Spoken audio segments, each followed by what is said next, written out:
आपकी आवाज नहीं आ रही। जी, जी, बहुत क्लियर पिक्चर आपने प्रोफेसर साहब हमारे सामने रखी है और मुझे लगता है कि उससे दर्शकों को भी काफ़ी क्लैरिटी हो गई है और मैंने भी कल के और परसों के अपने प्रोग्राम से कहा था कि ये 9 की 9 सीटें जो हैं, वो टीएमसी का बंगाल में सबसे बड़ा गढ़ है और यहाँ पर इवन विधानसभा की भी सीट कोई बीजेपी ने नहीं जीती थी। एक सीट का मैंने भी एक्सेप्शन दिया था कि एक सीट के बारे में डाउट है कि किसने जीती थी, लेकिन बीजेपी को इन 9 सीटों के चंक में जो विधानसभा में वहां भी एक सीट नहीं मिली थी, तो ये सबसे बड़ा गढ़ है। और भारतीय जनता पार्टी यहाँ पर संदेश खाली की सीट भी यहीं पर बशीरहाट जो कि लगभग कलकत्ता से 70 किलोमीटर दूर है और एक मथुरापुर की सीट है जो करीब 60 किलोमीटर दूर है, लेकिन ये सारा चंक फिर से टीएमसी या इंडिया गठबंधन को जाता हुआ दिखाई दे रहा है। ओम सैनी जी, आपके पास आता हूं। आपने प्रोफेसर साहब की बात सुनी और बड़ी क्लियर पिक्चर निकल के आई है। अब सातवां चरण सामने खड़ा है।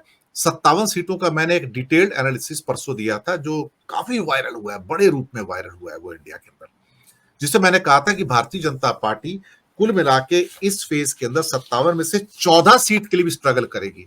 मैंने 14 का नंबर दिया सर इसके अंदर। यूपी में जहां उनके पास 13 में से 11 सीटें थी, सिर्फ 5 सीटें उनको मिल सकती हैं, वो भी खींच तान के, इंक्लूडिंग मोदी सीट। बिहार में 8 में से 8 सीट एनडीए की थी, उनमें से फिर भी मैंने उनको 4 सीट दी कि 4 सीट वो निकाल जाएंगे। उड़ीसा की 6 में से 2 सीटें फिर भी मैंने उनको वापस कर दी कि हाँ वो जीत जाएंगे, हालांकि प्रोफेसर साहब बता रहे हैं कि उसमें से भी एक सीट जा सकती है। इसके अलावा चंडीगढ़ की कांग्रेस के पास जा रही है, वो भी छीन ली। झारखंड की 3 में से इस बार शायद 2 सीटें जेएमएम को जाएंगी, 1 सीट ही बीजेपी को जाएगी, जबकि इस बार 2 थी।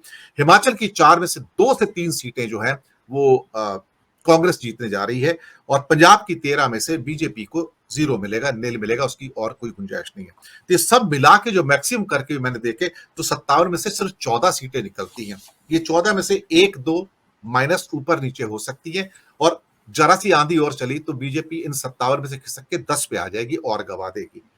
ये पिक्चर मैंने क्लियर रखी थी। इससे क्लियर पिक्चर कोई हो नहीं सकती थी क्योंकि पंजाब तो बिल्कुल ही क्लीन स्वीप है, हरियाणा तो फिर पहले हो चुका है, लेकिन ये 57 सीटें शायद सबसे कमजोर चरण है भारतीय जनता पार्टी के लिए और इंडिया गठबंधन के लिए वन ऑफ द बेस्ट रहेगा, ये मेरे अनुमान के हिसाब से। ओम सैनी जी अनम्यूट कर लीजिए सर, अनम्यूट कर लीजिए।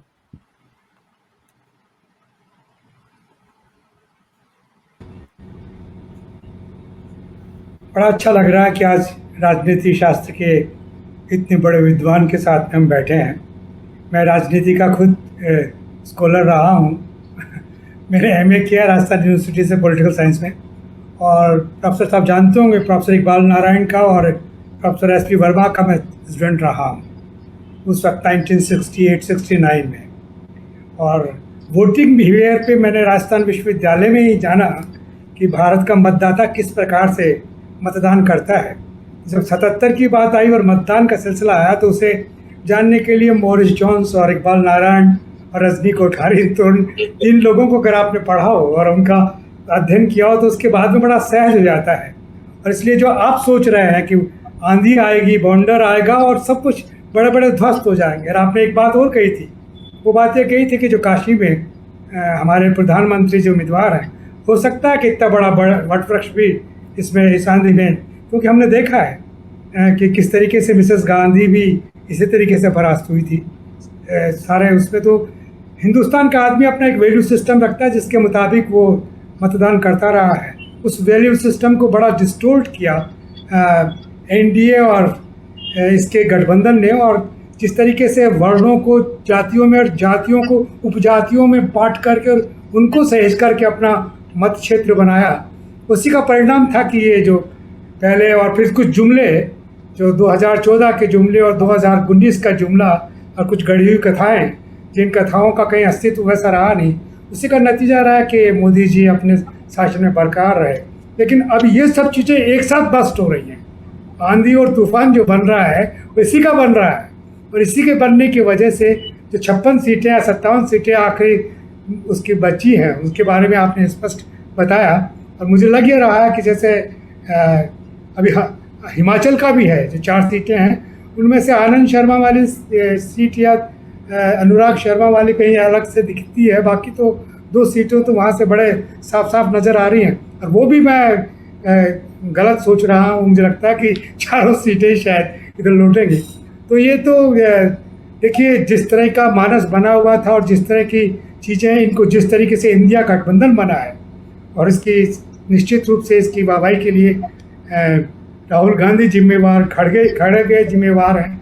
और ममता जी तो कल कह ही रही थी कि ये मेरा चाइल्ड है। इंडिया गठबंधन जो है बेसिकली उनका चाइल्ड है। उन्होंने कहा कि मैंने ही तो इसका एक आइडिया दिया था, और मैं जो लोग मुझे अलग करने की बात सोच रहे हैं कि मैं इनके साथ में नहीं रहूँगी, तो मैं इसलिए पहले मैंने कह दिया था कि मैं बाहर रह के समर्थन करूँगी। अब मैं कह रही हूँ कि मैं बिल्कुल साथ में रह के समर्थन करूँगी। ये ममता जी का बयान मैंने इंडियन एक्सप्रेस में पढ़ा है आज, तो उसके हिसाब से मुझे लगा कि जो एक सीन क्रिएट किया जा रहा था, जैसे आप पार्टी को लेकर के केजरीवाल को लेकर भी इसी तरह का सीन क्रिएट किया जा रहा है, लेकिन वो सीन मुझे लगता है कि अर्थहीन है। वो सारा एक तूफान के साथ में जो लोग आगे बढ़ रहे हैं उनकी ताकत अपने आप में बहुत अलग किस्म की होगी, और वो न जाति देखेंगे न धर्म देखेंगे, सिर्फ वो एक इंडिया का आइडिया देखेंगे। और उसके अंदर भी जो गारंटियां हैं नौजवानों के लिए, महिलाओं के लिए और बेरोजगारों को और महंगाई का जो मुद्दे हैं, उन मुद्दों पर लोगों ने सोचा है। मुखर नहीं है, जो हमारा प्रभावशाली मतदाता है वो मुखर नहीं है। वो अब बिगड़ जुबान के अपनी उपस्थिति से चीज़ें सामने लेकर के आता है, और लग रहा है कि जो आखिरी फेज है और जिसकी कल्पना आप कर रहे हैं वो निश्चित रूप से उतना ही प्रभावी होगा जितना कि आप बोल रहे हैं। और बड़े बड़े वटवृक्ष कैसे नष्ट होते हैं ये भी अपने आप में कथा होगी, क्योंकि 77 का तो मैं गवाह हूँ। मैंने अपनी आंखों से देखा है कि किस तरीके से नामालूम से लोग कैसे इलेक्ट होकर के और लोकसभा में पहुंच गए जनता पार्टी के टिकट में। और आज वही हाल हो रहा है कि जो इंडिया गठबंधन के साथ में बैठा हुआ है उसके लिए सब कुछ सुरक्षित है, चाहे वो बिहार में तेजस्वी के नेतृत्व में हो, चाहे यूपी में अखिलेश के नेतृत्व में हो, चाहे स्टालिन के नेतृत्व में साउथ के अंदर हो, या फिर जहाँ दोनों बहन और भाई जो निकल रहे हैं, जैसे प्रियंका और राहुल जिस तरीके से बोल रहे हैं, बात कर रहे हैं, और खड़गे की जो लीडरशिप है, देखिए इस्टेब्लिश किया इन्होंने कि वंशवाद बोलते हो। खड़गे तो हमारे वंश के नहीं है, वो तो अब राष्ट्रीय कांग्रेस के अध्यक्ष और साथ साथ में इस चुनाव के अध्यक्ष हैं, इसके संयोजक हैं। तो ऐसे में सारी चीज़ें जब फेल हो गई हैं तो जो जुबान हमारे प्रधानमंत्री की आने लगी है, जिसमें कहीं वो मुजरा करवाते हैं, कहीं वो इंडी कहते हैं, इंडिया को उनको पता नहीं क्या क्या बोलते हैं, उन बातों की चर्चा करने का कोई अर्थ नहीं है। मैं समझता हूँ कि हमें इंतज़ार करना चाहिए। 4 तारीख कर आप इंतज़ार के बाद में आप ही की बात सच होगी। बाकी आंकड़े देने की बात तो प्रोफेसर साहब ने बता दी, कहाँ से कितना बाकी रहा सा आपने कर दिया। तो अब तो यही है कि ये तत्व क्या है, मत व्यवहार को प्रभाव करने का ये सिलसिला क्या है। और शायद मेरा ख्याल है कि जिस दिन रिजल्ट आएगा उस दिन फिर से हमको बताना पड़ेगा कि हमने कहा था कि सन 77 का को दोहराया क्या जाएगा, एक नया कीर्तिमान स्थापित होगा। वही शायद हमें इंतज़ार करना चाहिए। जी।